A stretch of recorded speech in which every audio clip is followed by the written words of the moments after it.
科技的发展让你的生活更轻松了吗？1930年，现代经济学奠基人凯恩斯在他的著作《我们后代的经济可能性》中做了个预测。他说，100年后科技发达的未来，也就是2030年，人类会因为太闲而烦恼，科技会解放大多数人的工作，人们每周只需要工作15个小时。听起来非常美好啊，然而现实是残酷的。科技越来越发达的今天，我们似乎越忙越累了。人类学家理查德·里也做过一个有趣的研究啊，他在1960年代研究了还处于原始社会的不须曼人。他发现成年不须曼人每周大约工作15到20个小时，也就是说每天只需要花费2到4个小时用来狩猎和采集，而他们摄入的营养其实相当的充足，他们用大量的时间休息、社交、讲故事、跳舞。对比起他们的生活我们每天至少8小时的工作制，某些地方甚至还有996、007，每天多达10几个小时在工位上耗着，深夜拖着一副快散架的身体回家。你说这叫科技进步、人类解放？看起来原始人的日子都香多了好吗？现在我们离凯恩斯预言的2030年还有5年的时间，你相信凯恩斯的预言会实现吗？反正我是不信的。那么问题来了，为什么科技越发达，我们非但没有更轻松，反而却越忙了呢？在深入讨论这个问题之前，不妨点赞订阅支持一下路易斯科技漫聊。废话不多说我们先从3个方面来论证为什么科技确实会让人类更加的忙碌。第一点科技扩大了人的利用率。举个随处可见的例子，电灯，在它出现之前太阳一下山，人类就可以收工了。日出而作，日落而息，完美的自然下班机制。但电灯一来，你晚上也能干啦，通宵也能干啦，24小时连轴转。再说通讯设备以前你得去办公室才能处理工作，现在你在哪儿都能被抓回来干活，在度假，在医院，只要你有手机公司就能找到你。老板一句20分钟后开会，你就得从沙滩被窝乖乖的滚回到会议室里。互联网就更不用说了，它让随时在线变成了常态。再比如说外卖系统的升级换代，确实让我们吃饭变得无与伦比的方便，但是它的背后是每个外卖员的每一单都被安排到分，安排到秒，甚至不得不闯红灯才能达到的极致利用。甚至你看到那些明显提升生活体验的小东西，比如说碗，没错，它是让吃饭更卫生了，但它同时也带来一个新烦恼，洗碗。以前拿树叶吃完就扔，现在吃完你还得刷，还得跟你老婆斗智斗勇。所以你看，科技是不是没让我们少干活甚至相反，它让我们干得更多、更碎、更累的活。当然了，不是所有人都认同前面的观点，有人会反对说，电灯确实让人能通宵干活，但你也可以选择通宵看书、打牌、开 party 互联网也是一样的，你能用它上班加班，你也可以用它刷剧、打游戏、看直播电灯和互联网本身没有逼你加班，逼你加班的是人，是那个永远觉得你还可以再多干一点的家伙嘛。所以问题不在科技，而是在用科技压榨人的人。但是真的能把科技完全撇出去吗？这里我们可能不得不共情一下可恨的老板，因为科技本身确实也在悄悄地改变人类商业游戏的规则。这就是我要讲的第2个原因，科技客观上让商业竞争的范围变大了。举个例子，以前没有汽车，没有冷藏，一个农场只需要跟周围几十公里的同行竞争，你种点菜，挤点奶，卖给附近的人，日子还算过得去。但交通一发展，冷链一普及全国的农产品都能到你的地方上来，甚至国外的也能进来。你种的菜现在要跟几千公里外的菜比价格、比品质。你不卷，别人就卷；你不要员工加班，别人让员工加班；你不花钱升级设备，别人升级设备。老板不是不想让员工轻松是他也被卷进去了。他不逼你干他就得破产，所以他不得不把这个压力传导下去，让员工干得更快、更多。这不只是农场，各行各业都在发生一样的事情。互联网以前你是本地的小店，你可以靠本地的客户活得很好，现在你得跟更多的同行竞争，甚至跟整个世界的同行抢饭碗。可以说科技就算没有直接逼你加班，但它确实把战场变大了，把对手变多了，它让卷成为企业的一种必要的生存方式。再说第3点啊，科技增加了我们的隐性工作时间。以前你掌握一门手艺，比如木匠、铁匠、裁缝，一辈子呢可以靠它吃饭不成问题，手艺在手，饭碗不丢。但现在你得同时有学历、有证书、有技能，还得不断的更新版本。大学啊是起点，研究生是标配，博士啊也不稀奇。20年前做 IT 只要会一样编程就可以了，现在呢你要学各种 IT 的框架，学7、8种的编程语言，还要学 AI 的技术。你不学啊你就落后了，你落后就找不到工作。科技把门槛给抬高了，你以为你毕业了就能喘口气？不行啊，你要终身学习，要时刻准备迎接新的工具、新的系统、新的流程。甚至有部分的公司内部还会设硬性的培训指标，不通过培训啊，甚至还有被劝退的风险。这就导致职场人不是在工作就是在充电，于是就有了越来越庞大的隐性工作时间。你要拿出宝贵的自由时间看教程、上网课、考证书。科技逼我们不得不终身学习，这就是现代人的宿命。以上我们介绍了科技为什么让我们更忙碌的3条论据。那么面对这些科技带来的副作用，我们真的就无能为力吗？说到底，科技不是天降神力，它是人类自己造出来的工具啊。既然是工具，那就该有办法能被人类掌控。确实啊，放眼世界，并不是所有的地方都被压得喘不过气，有些地方就活出了另一种可能性。国际劳工组织在2022年做过统计，全球工作时间最短的国家里面，排在前面的清一色的欧洲国家。欧洲国家确实是鲜少听闻有加班的问题，一年2个月假期起步，部分国家甚至在试点1周4天28小时的工作制。神奇的是，他们的收入还不低，你说气不气人呢？科技带来的便利，他们是没少享受，却又不用忍受加班、焦虑、过劳，凭什么啊？那么欧洲到底做对了哪些事呢？首先第一点就是人家祖辈积累下来的先发优势。欧洲工业化搞了几百年了，从蒸汽机到电力，从本地的工厂到跨国的集团，欧洲早就把工业体系打磨得炉火纯青了，这是几代人积累下来的底子。所以即使今天的竞争全球化了，亚洲崛起，欧洲的大企业还是能靠技术、品牌、标准在全球市场上占据一席之地。德国制造、法国奢侈品、瑞士金融、荷兰农业依然在全世界很有竞争力，这就意味着他们的企业有利润，政府有税收，自然就不用天天想着压榨员工了。这是先发优势的力量，不是今天努力就能马上拥有，是需要努力几代人的。所以欧洲能少干活是因为他们确实有懒的资本。我猜有人会说等一下，照你这么说，我们不应该去推崇卷吗？人家祖辈卷过了才有今天的好日子啊，我们要过好日子，不卷怎么竞争的过呢？朋友，你是认真的吗？人家已经用上一个版本证明过了，就算企业主挣得盆满钵满、富可敌国，跟一个流水线上的打工人有什么关系啊？有研究表明，在18世纪末到19世纪上半叶，也就是工业革命蓬勃发展的初期，大多数的工人生活水平其实是明显下降的。工人每天花费12到16个小时替资本家卷，然而在近半个世纪的时间里却面临着工作环境恶劣、没有安全防护、工资低、童工、过劳等等的问题。你去看卓别林的电影那是当年工人真实的样子真的像牛像马一样被拴在流水线上，干到手抖眼花，人不像人。直到19世纪中后期，劳工运动兴起，工会建立，工人的生活才慢慢的好起来。而这就是我要讲的欧洲做对的第2个点。欧洲人的8小时工作制不是天上掉下来的，是他们的祖辈争来的。最早他们砸机器闹罢工，后来他们通过宪章运动去争取尊严，从地下斗争到工党的诞生，这是一场用鲜血换来的觉醒。没有这些斗争欧洲的工人绝对不会有今天的优雅。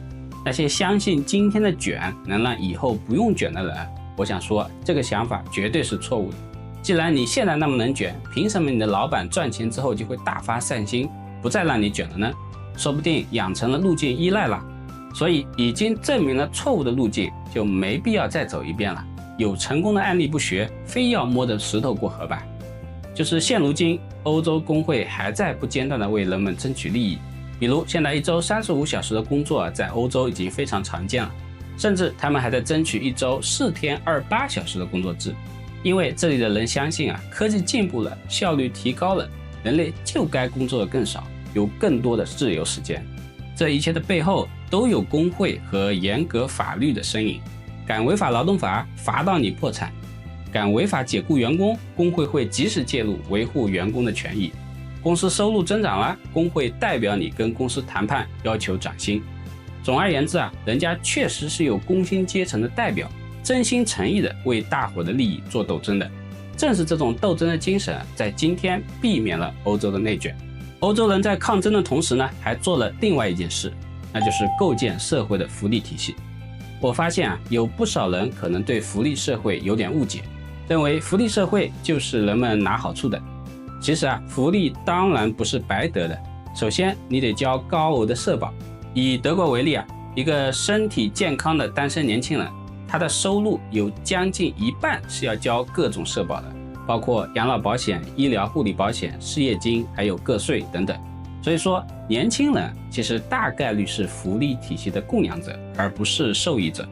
不过到需要的时候你当然也可以从这套体系中受益，享受医疗、教育、养老、失业保障等等的福利。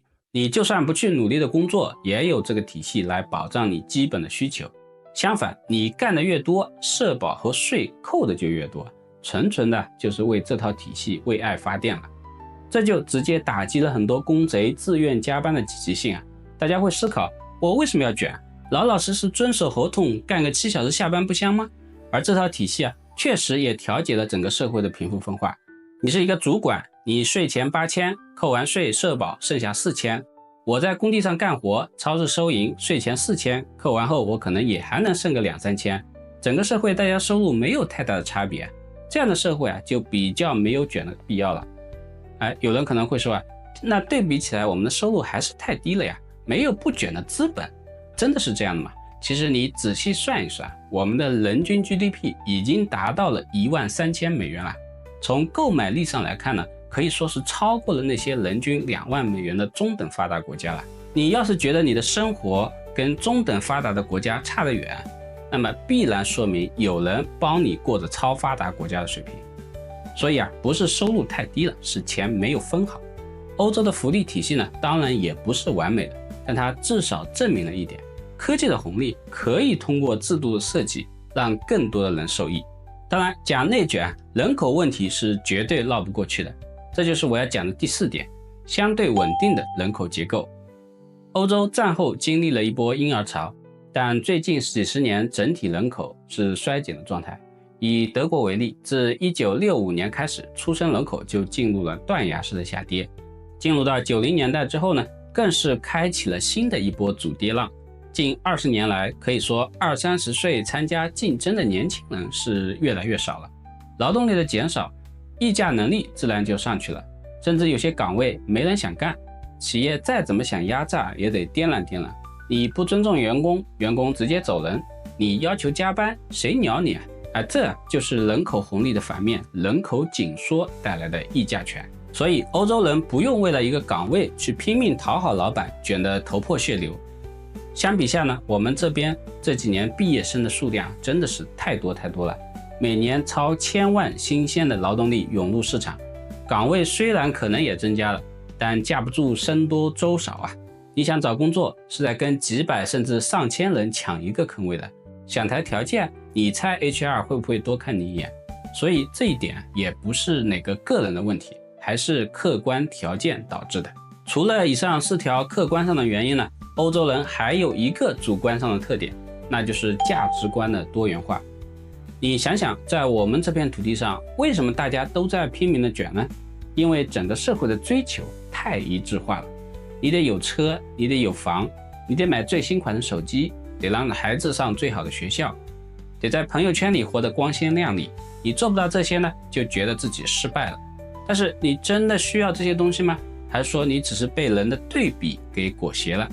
看看原始人每天干3个小时，吃饱睡好晒太阳，没有压力，没有贷款，没有 KPI， 活得可滋润了。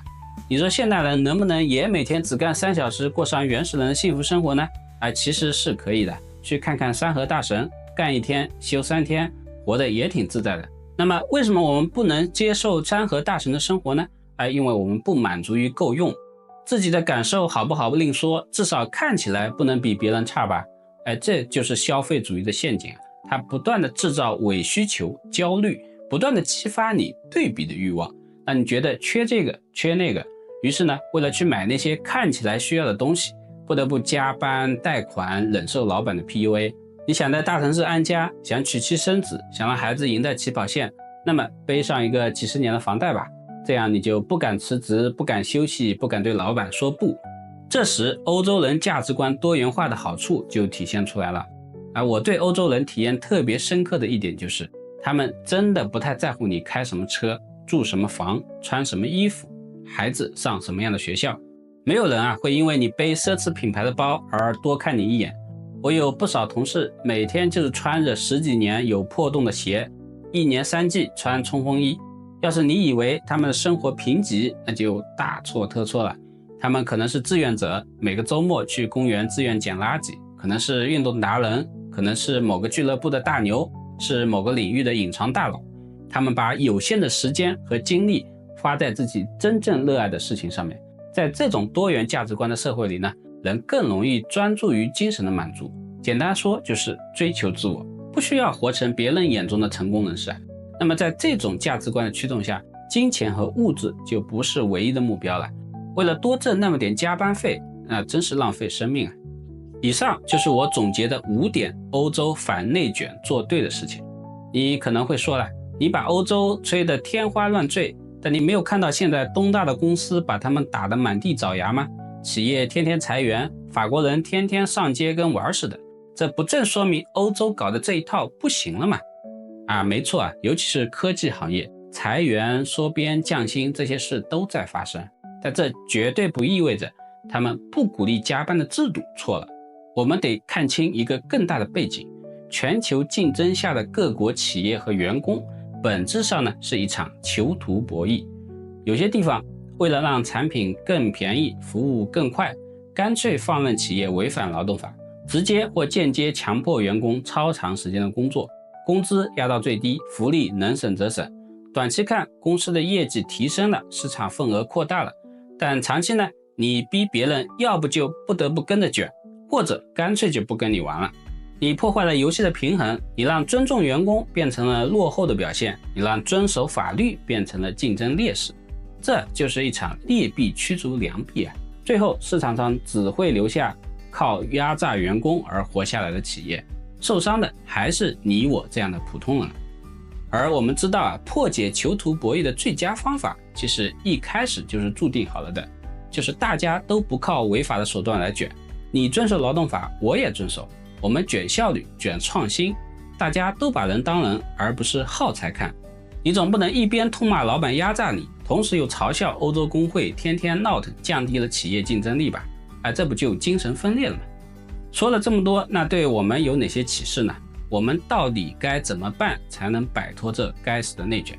首先对于客观存在的事情，必然不是我们个体可以轻易改变的，但是呢，我们至少可以改变我们自己。第一步，我们得审视自己的追求，哪些是我们真心想要的，哪些是被社会裹挟的，哪些只是别人眼中的成功模板。我看到过一段文字总结得非常好，这里分享给大家。他说，这个时代除了饥饿和病痛带来的痛苦是真实的，其他所有的痛苦都是你的价值观带给你的，而价值观恰恰是我们自己就可以改变的。所以我们要抛弃那些被别人植入的思想钢印，你想要的越多，你就越累，你对比的越狠，你就越焦虑，你活在别人的期待里，那你永远不得自由。所以停下来问问自己，我真的需要那么多吗？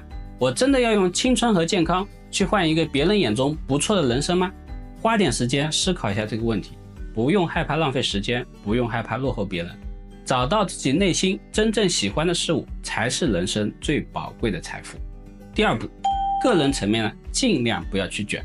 你要知道，随着人口的减少，劳动力市场会慢慢的回归平衡，我们这一代人终究会等到那个时刻，所以要有耐心，不要倒在黎明之前。不要急着去牺牲健康抢短期的优势，与其为老板的财富自由燃烧你自己，不如投资你自己，用你宝贵的身体去锻炼身体，去培养兴趣。最重要的是快乐的活着。真正的勇士是意识到生活的残酷，依然热爱生活。所以不要去做那个破坏规则的公贼我们抢跑的每一秒都会成为回旋镖，最后扎到我们所有同胞的身上。最后，发声，发声，发声。这个世界上从没有哪些理所当然的东西，想要什么就得付出代价。当然，我绝不会鼓励你去成为那个代价，但这也不代表我们什么都做不了。看到有人被不公的对待，请至少别装作没看见，更别站在上位者的角度落井下石。周树人说过愿青年都摆脱冷气，只是向上走，能做事的做事，能发声的发声，有一份光发一份热，就算是萤火也能在黑暗中闪一点亮。不要等炬火，因为有时候你的那一点点光就能让更多人不至于绝望。当不公落在你自己头上的时候，更是要发出你的声音。法律是用来保护你的，不是摆设。不要息事宁人，因为你的退让只会让坏人更加的嚣张。最后我想说，科技的发展本应是人类文明赠予我们的礼物。文明真正的进步不只是技术的跃迁，更是人类学会与科技和谐共处，作为一个整体共同进化。我希望不远的将来，凯恩斯的预言能在世界上的每一个角落实现，人类真正驾驭科技，实现那个伟大的理想。这里是路易斯科技漫聊，假如你看到了这里，不妨点个赞，订阅支持一下。我们下期再见。